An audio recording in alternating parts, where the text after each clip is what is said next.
आणलेले आहेत। मी मुद्द्याचंच बोलून माझं भाषण संपवणार आहे। अध्यक्ष महोदय, आपण कुणी आरक्षण दिलं याचा वाद करतोय। बरेच भाषण तुम्ही नाही केलं, आम्ही केलं। मला वाटतं यापूर्वी 2019च्या आधीची विधानसभा, 2014च्या आधीची विधानसभा, या सगळ्यांनी एक मताने मराठा समाजाला आरक्षण देण्याची भूमिका केलेली आहे। त्यात कुणी नाही केलं आणि कुणी केलं हा विषय नाही। काही तांत्रिक वेगळ्या कारणाने वेगळ्या वेळी मराठा आरक्षण कोर्टात टिकलं नाही। आता ते आरक्षण कोर्टात टिकलं नाही, ते त्या वेळच्या सरकारला दोष देण्याचाही प्रयत्न मग दुसऱ्या बाजूने करायचा आणि त्याचं राजकारण करायचं, हे फारसे योग्य नाही। अध्यक्ष महोदय, मला वाटतं की सभागृहात कुणाचाच मराठा समाजाला आरक्षण देण्यासाठी विरोध असेल असं मला वाटत नाही। अध्यक्ष महोदय, पण हे करत असताना आपण अध्यक्ष महोदय मागच्या काळामध्ये जुलै 2014ला एक आरक्षणाचा अध्यादेश निघाला। नानांनी मगाशी उल्लेख केला। 26 सप्टेंबरला पृथ्वीराज बाबांनी 2014ला राजीनामा दिला। देवेंद्र फडणवीस जी मुख्यमंत्री 31 ऑक्टोबरला झाले। 14 नोव्हेंबरला मुंबई उच्च न्यायालयाची अंतरिम स्थगिती आली। 9 जानेवारीला 2015ला अध्यादेशाचे कायद्यात रूपांतरी आपण केलं। असा सिक्वेन्स अध्यक्ष महोदय आहे। त्यामध्ये अध्यक्ष महोदय कायद्याचे रूपांतर 9 जानेवारीला झाले। 7 एप्रिल 2016ला पुन्हा उच्च न्यायालयाची स्थगिती आली। 4 मे 2017ला सुनावणीच्या दरम्यान मराठा समाज माहिती गोळा करण्यासाठी राज्य मागासवर्गीय आयोगाकडे सादर, त्यानुसार गायकवाड आयोगाची राज्य शासनाने स्थापना केली। अध्यक्ष महोदय, मी आपल्याकडे गायकवाड समितीने काय केलं याचा आपण थोडंसं बारकाईने अभ्यास केला पाहिजे। अध्यक्ष महोदय, गायकवाड समितीच्या नंतर मी काल परवा पृथ्वीराज चव्हाण साहेब बोलले, त्यानंतर उपमुख्यमंत्र्यांनी उत्तर दिलं त्याला की त्यांच्या भाषणाला की त्यावेळी सरकारचा अधिकार होता का? सरकारचा अधिकारच नव्हता असं पृथ्वीराज बाबांनी सांगितलं। त्यांनी सांगितले की सरकारचा अधिकार होता। अध्यक्ष महोदय, वस्तुस्थिती काय? सुप्रीम कोर्टाने ही केस सुप्रीम कोर्टाकडे गेल्यावर सुप्रीम कोर्टाने कोणत्या मुद्द्याला हात घातला? सुप्रीम कोर्टाने सांगितलं की तुम्हाला राज्य सरकारला अधिकारच नव्हता, कारण 102 घटना जी आहे घटनेतली दुरुस्ती, त्यामध्ये अध्यक्ष महोदय त्यावेळी ज्यावेळी या सभागृहाने देवेंद्र फडणवीसांच्या नेतृत्वाखाली सरकार असताना आपण कायदा केला, त्यावेळी आपल्याला तो अधिकार नव्हता। हे मी म्हणत नाही, त्यांनी म्हटलेलं आहे। पण सुप्रीम कोर्टाने स्वतः निर्णय देताना सांगितलंय, जी कारणं दिली त्यामध्ये सुप्रीम कोर्टाने रिजेक्शन केलेलं आहे। त्यातला एक मुद्दा की 102 घटना दुरुस्तीप्रमाणे तुम्हाला राज्याला अधिकारच नाही, हे माझ्याकडे जजमेंटची कॉपी आहे, त्यात स्पष्टपणाने म्हटलेलं आहे। त्यामुळे देवेंद्रजी फडणवीस जे म्हणत होते ते सरकारने, केंद्र सरकारने ॲफिडेव्हिट केलं की बाबा नाही राज्य सरकारला अधिकार आहे, पण सुप्रीम कोर्टाने केलेल्या 102वी घटना दुरुस्ती तपासून निर्णय दिला की राज्य सरकारचे अधिकार तुम्ही 102व्या घटना दुरुस्तीने काढून घेतलेले आहेत, त्यामुळे तुम्हाला अधिकार नाही। मग आपलं रिजेक्शन, मराठा समाजाचं आरक्षण जाण्याचं त्यावेळेचं एक कारण, 4 कारण आहेत, त्यातलं एक कारण हे राज्य सरकारला त्यावेळी अधिकार नसताना त्यावेळी आपण कायदा करून त्या ठिकाणी अध्यक्ष महोदय निर्णय घेतला, हे सुप्रीम कोर्टाने म्हटलंय, मी म्हटलेलं नाही। अध्यक्ष महोदय, त्यावेळेचा जो आपला कायदा रद्द झाला त्यात 2-3 महत्वाच्या गोष्टी आहेत। देवेंद्र फडणवीस साहेबांनी गायकवाड समिती नेमली। आता गायकवाड समितीने 0.02% पेक्षाही कमी मराठा समाजाचे सर्वेक्षण केले। मुंबई शहरात मला आठवतं त्यावेळी 9 जणांचं सर्वेक्षण केलं। महाराष्ट्रामध्ये 30-35 हजार लोकांचं सर्वेक्षण केलं आणि एवढ्या मोठ्या समाजाच्या बद्दल गायकवाड कमिटीने निष्कर्ष काढले। आणि त्यामुळं अध्यक्ष महोदय, फडणवीस साहेब, देवेंद्र फडणवीसांच्या सरकारने गायकवाड समितीचा जो त्यांच्या काळात अहवाल करून घेतला तो सायंटिफिक नसल्याचा ठपका सुप्रीम कोर्टाने ठेवला.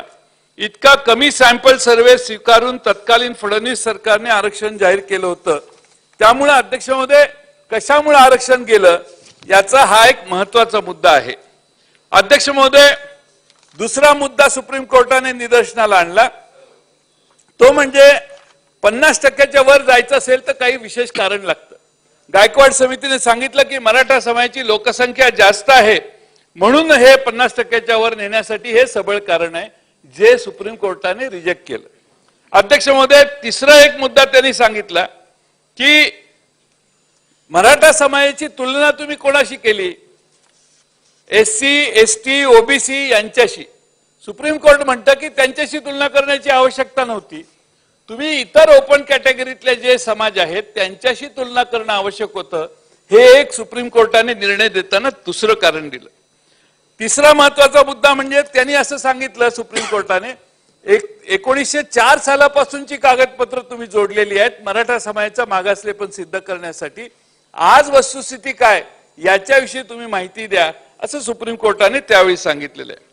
आणि अध्यक्ष महोदय काही रिपोर्ट त्यापूर्वी मराठा समाज जरा ऍडव्हान्स्ड आहे वगैरे असे काही रिपोर्ट पूर्वी आलेले ते त्या मुद्द्यांशी गायकवाड समितीने डील केलं नाही असा एक मुद्दा त्यात अध्यक्ष महोदय होता. आणि म्हणून अध्यक्ष महोदय काही मुद्दे असे होते की सुप्रीम कोर्टाने ते रिजेक्ट केले. अध्यक्ष महोदय मग हायकोर्टात जे आरक्षण टिकलं ते सरकार बदलल्यावर सुप्रीम कोर्टात गेल्यावर गेलं का असा एक आर्ग्युमेंट होतं. खासगीत लोक बोलतात.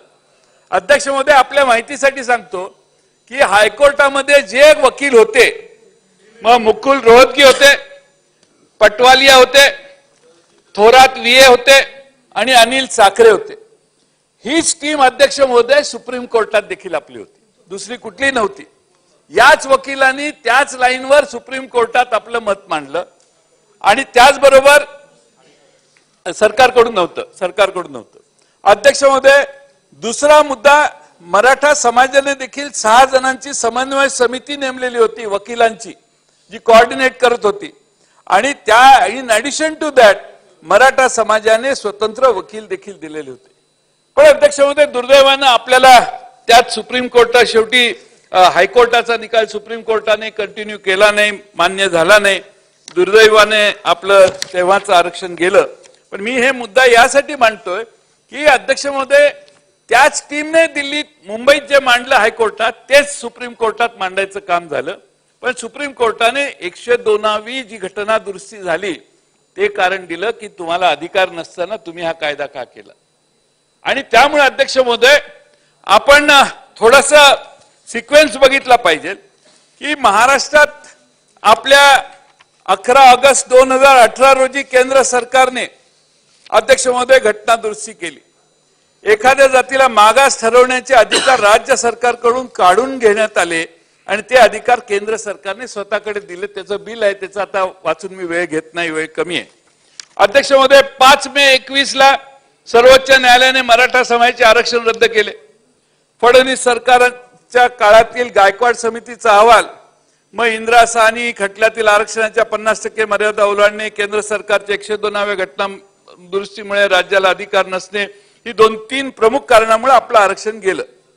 आता अध्यक्ष महोदय आम्ही असं म्हणत नाही की देवेंद्र फडणवीसांच्या सरकारच्या काळात ते आरक्षण गेलं असं एकमेकाच्या बद्दल भांडण्याची गरज नाही. कारण सुप्रीम कोर्टाच्या काळात जे त्यांनी देवेंद्र फडणवीसांच्या काळात जे झालं त्याची छाननी तिथं सुप्रीम कोर्टात झाली. पण अध्यक्ष महोदय आपल्या सगळ्यांचा सभागृहाचा प्रयत्न होता मराठा समाजाला आरक्षण दिलं पाहिजे. अध्यक्ष महोदय माझं ऑब्जेक्शन एकच आहे की 5 मे 2021 ला आपल्याला अधिकार नाही म्हणून ते आरक्षण गेलं. 19 ऑगस्ट 2021 ला केंद्र सरकारने परत घटना दुरुस्ती केली आणि हे अधिकार आपल्याला दिले. बरं ते अधिकार देताना रिट्रोस्पेक्टिव्ह इफेक्टने जर केंद्र सरकारने दिले असते तर आपलं मागचं आरक्षण टिकलं असतं. पण अध्यक्ष महोदय 105वी घटना दुरुस्ती 102वी घटना दुरुस्ती झाली. आपण मराठा समाजाचा कायदा या सभागृहात मान्य केला. सुप्रीम कोर्टाकडे गेल्यावर तो रिजेक्ट झाला. त्यानंतर 3-4 महिन्याने पुन्हा केंद्र सरकारने 105वी घटना दुरुस्ती दिली आणि अधिकार परत दिले. अध्यक्ष महोदय, या 7, 8, 10 महिन्याच्या कालखंडातला हा विंडोचा पिरियड जो आहे त्यात आपलं आरक्षण गेलं. जर 102व्या घटना दुरुस्ती झाली नसती तर सुप्रीम कोर्टाला विशेष कारण नसतं आपली घटना दुरुस्तीची आपण जो कायदा केलाय तो रिजेक्ट करायचा, हा माझा मुद्दा आहे. आणि आपलं आरक्षण गेलं आणि त्यानंतर घटना दुरुस्ती झाली, म्हणजे ते उशीर झाला. तोच पिरियड का, हा प्रश्न देखील काही प्रश्न तयार करू शकतं असं मला वाटतंय. अध्यक्ष महोदय, खरं म्हणजे आपण सगळे वकील वगैरे तेच होते. खरं म्हणजे आपण गायकवाड समिती नेमली. खरं आमच्या सरकार ज्यावेळी होतं महाविकास आघाडीचं, त्यावेळी ओबीसीचं राजकीय आरक्षण टिकवण्यासाठी आम्ही भांटिया आयोग नेमलेला होता.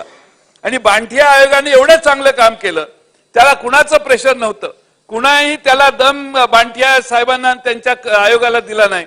त्यांनी जो शिफारशी केल्या त्या सर्वोच्च न्यायालयाने मान्य केल्या आणि स्थानिक स्वराज्य संस्थांमध्ये ओबीसीचं आरक्षण सुप्रीम कोर्टाने पुन्हा बहाल करण्याची जी भूमिका आमची होती तिला मान्यता दिली. त्यामुळे आयोग ज्यावेळी नेमतो ते सगळ्यात मोठं क्रुशियल काम आहे. आपण गायकवाड समिती नेमली. गायकवाडांच्या नेतृत्वाखाली जे काम झालं त्याची सगळी मगाशी सांगितलेले मुद्दे, त्यामुळे आपलं काही प्रश्न तयार झाले.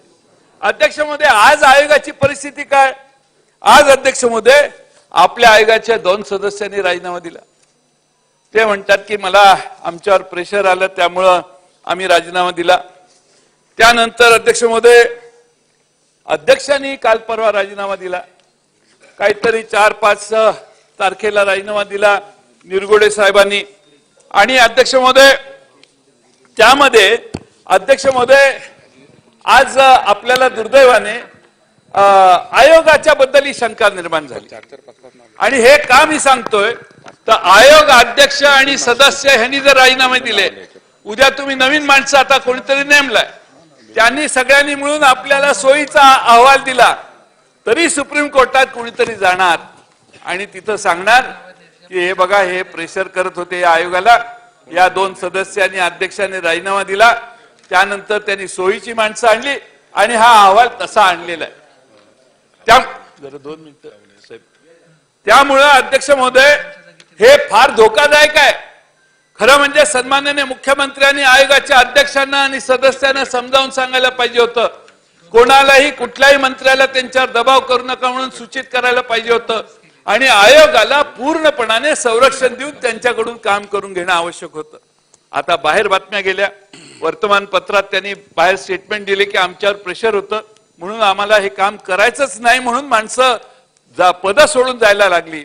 हे अध्यक्ष महोदय फार गंभीर आहे. आज आपण कायदा करूच, काही प्रॉब्लेम नाही, आमचा तर सगळ्यांचाच पाठिंबा असेल. तुम्ही जे सरकार मांडाल मराठ्यांचे आरक्षण देण्यासाठी त्याला आमचा सगळ्यांचा पाठिंबा आहे. पण त्याचबरोबर ही जी मागचा इतिहास आहे हे सगळं हायकोर्टात आणि सुप्रीम कोर्टात मांडण्याचं काही काम काही लोक करतायत. खरं म्हणजे मराठ्यांच्या आरक्षणाला विरोध करणाऱ्यांचे वकील कोण आहेत, अर्ज कुणाचे आहेत, ह्याची खरं म्हणजे कारण मीमांसा किंवा तपासणी केली पाहिजे.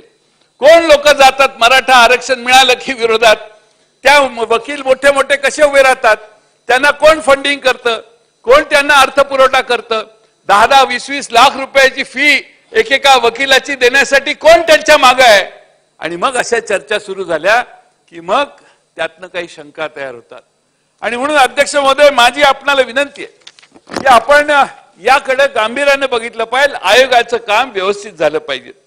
तिसरा महत्वाचा भाग आहे म्हणजे अध्यक्ष महोदय आपण जात धर्म पक्ष सगळा अभिनिवेश दूर ठेवून आता काम करण्याची गरज आहे.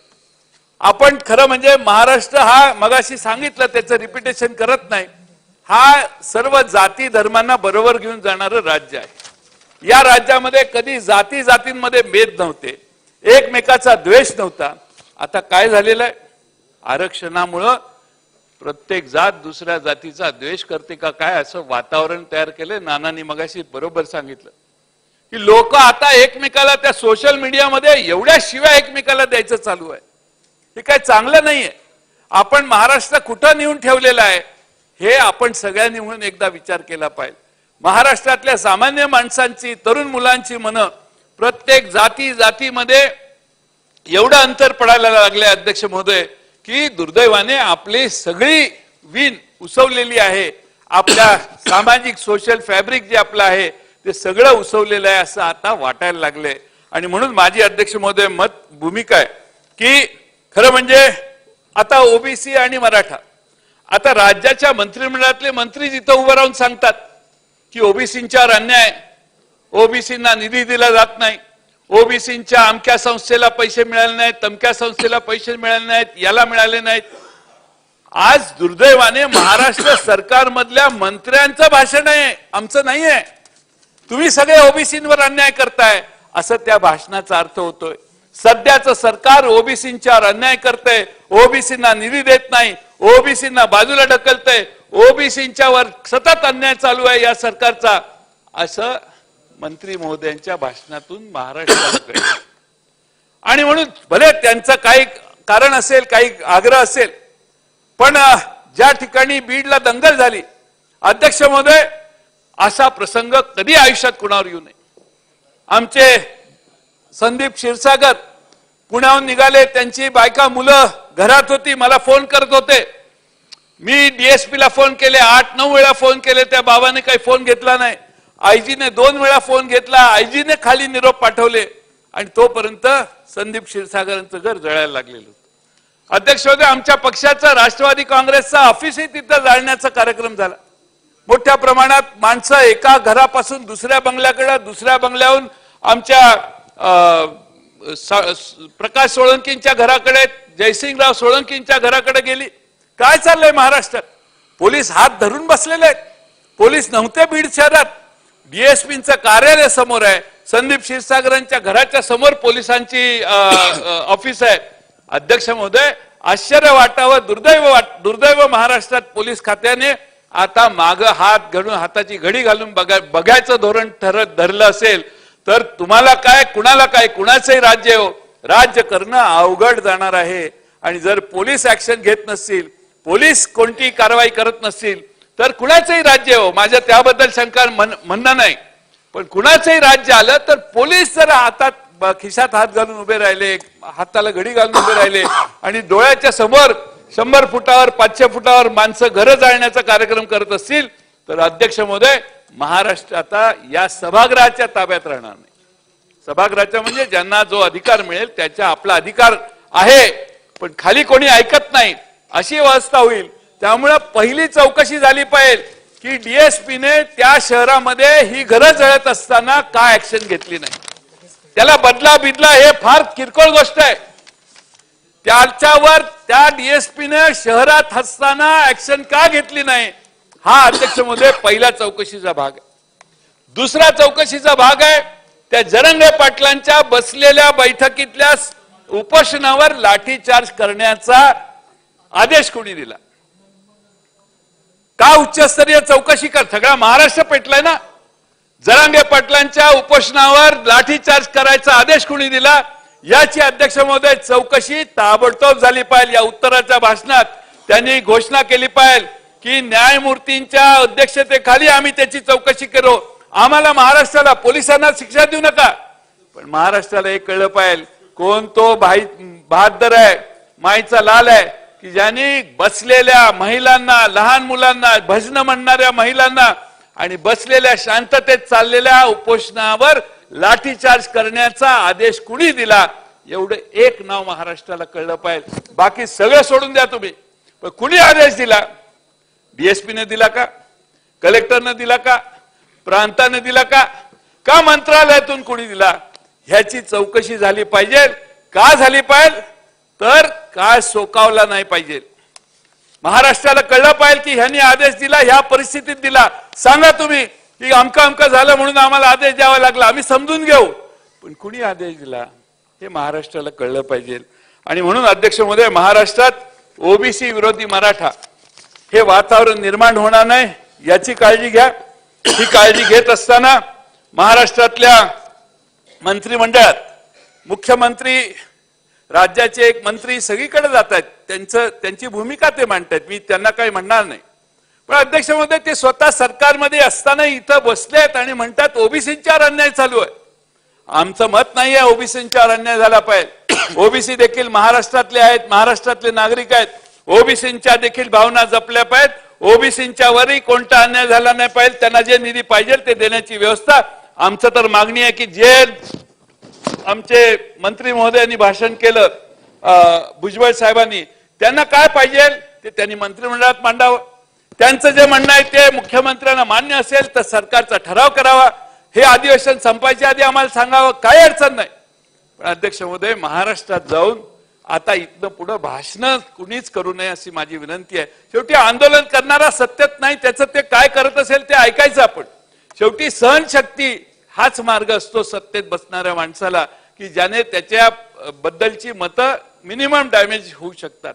माझी विनंती आहे की अध्यक्ष महोदय, सध्या माझी माननीय मुख्यमंत्र्यांनी संबंधितांना हे सांगण्याचं काम करावं. अध्यक्ष महोदय, आणखी एक मागणी, जात न्याय जनगणना ही का नाही करत? एकदा कळू दे महाराष्ट्राला कुणाचे किती आहेत, कुठल्या समाजाचे किती आहेत. एकदा कळलं की बराचसा विषय संपेल.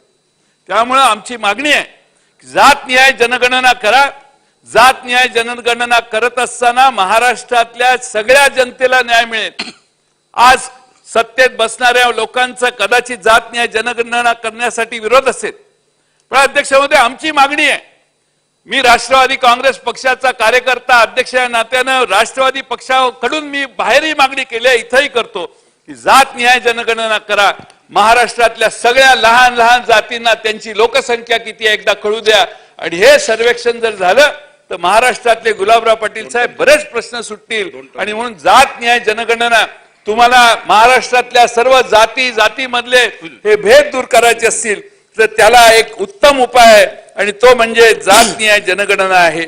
मी खरं म्हणजे मुख्यमंत्री महोदयांना याच्यावर पत्र लिहिलेलं आहे, पण त्यांचं काही आम्हाला उत्तर अजून आलेलं नाही जात न्याय जनगणना करण्याचं. अध्यक्ष महोदय, शेवटचे दोनच मुद्दे आहेत जे थोडक्यात मी मांडणार आहे.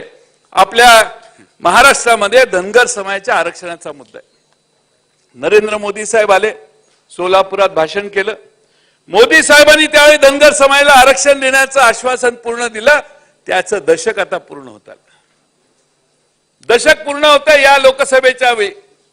10 वर्ष मोदी साहेबांनी जे या महाराष्ट्रातल्या धनगर समाजाला आश्वासन दिलं ते आजही पूर्ण झालेलं नाही. अध्यक्ष महोदय, खरं म्हणजे पहिल्या कॅबिनेटला देवेंद्र फडणवीस साहेबांनी बारामतीला जाऊन सांगितलेलं पहिल्या कॅबिनेटला देतो, ती पहिली कॅबिनेटही अजून झाली नाही. अध्यक्ष महोदय, त्यामुळं आपण महाराष्ट्रात थोडंसं बारकाईनं बघितलं तर एकदा महाराष्ट्रातल्या धनगर समाजाला सांगा, आदिवासी समाजाच्या बद्दल त्यांच्या भूमिका, आदिवासी आमदार महोदय इथं आहेत, त्यांचीही वेगळी भूमिका आहे. तर आपण धनगर समाजाला जे आश्वासन दिलंय ते कसं पूर्ण करणार हे एकदा महाराष्ट्राला सांगा. काही प्लॅन आहे, कायद्यात कसं बसतं ते आहे. आदिवासी बांधवांच्या बाबतीतले जे काय आहेत त्यांना धक्का न लावता आपण कसा मार्ग काढणार? शेवटी मार्ग त्यांची इतक्या वर्षाची मागणी आहे, त्यामुळे त्या बाबतीत देखील सरकारने आपली भूमिका व्यक्त केली पाहिजे. 2015च्या पावसाळी अधिवेशनात तत्कालीन मुख्यमंत्र्यांनी धनगर व धनगड एक आहेत किंवा कसे याबाबत आदिवासी संशोधन व प्रशिक्षण संस्था पुणे आणि Tata institute of social science Mumbai या स्वायत्त संस्थेकडून संशोधन अहवाल प्राप्त करून घेण्यात येणार असं आश्वासन दिलं. 31 ऑगस्ट 2018ला हा अहवाल आला. कुठं आहे तो अहवाल? शेवट संपत आला. कुठं आहे तो अहवाल अध्यक्ष महोदय? त्या तत्कालीन मंत्र्यांच्या मुख्यमंत्र्यांच्याकडे तो अहवाल सादर केला या इन्स्टिट्यूटने. मग तो अहवाल जाहीर का होत नाही? महाराष्ट्राला कळू दे ना त्या अहवालात काय. शेवटी सरकारने पैसे खर्च करून केले, ती कोणाची पर्सनल प्रॉपर्टी नाही, ती सरकारची प्रॉपर्टी आहे, महाराष्ट्रातल्या जनतेची प्रॉपर्टी आहे. तो अहवाल देखील महाराष्ट्राच्या समोर आणला पाहिजे. आणि म्हणून अध्यक्ष महोदय, मी या ठिकाणी आपण जातीत किती फरक करायला लागलोय. आता मी असं ऐकलं की शेड्यूल कास्ट मध्ये ABCDEF करायचं चाललंय.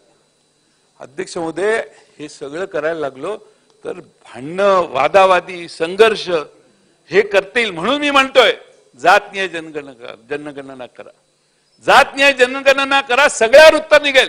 ते करायच्या ऐवजी आपण शेड्यूल कास्ट मध्ये वर्गीकरण करायला लागलो तर आणखी नवे प्रश्न तयार होतील. आणि त्यामुळं सगळ्यांना, अगदी मातंग समाजाची लोकसंख्या किती आहे, बौद्ध समाजाची लोकसंख्या किती आहे, चर्मकार समाजाची लोकसंख्या किती आहे कळू दे ना एकदा. सगळे आपल्याला मोजायला म्हणून सगळ्यावर उत्तर आहे.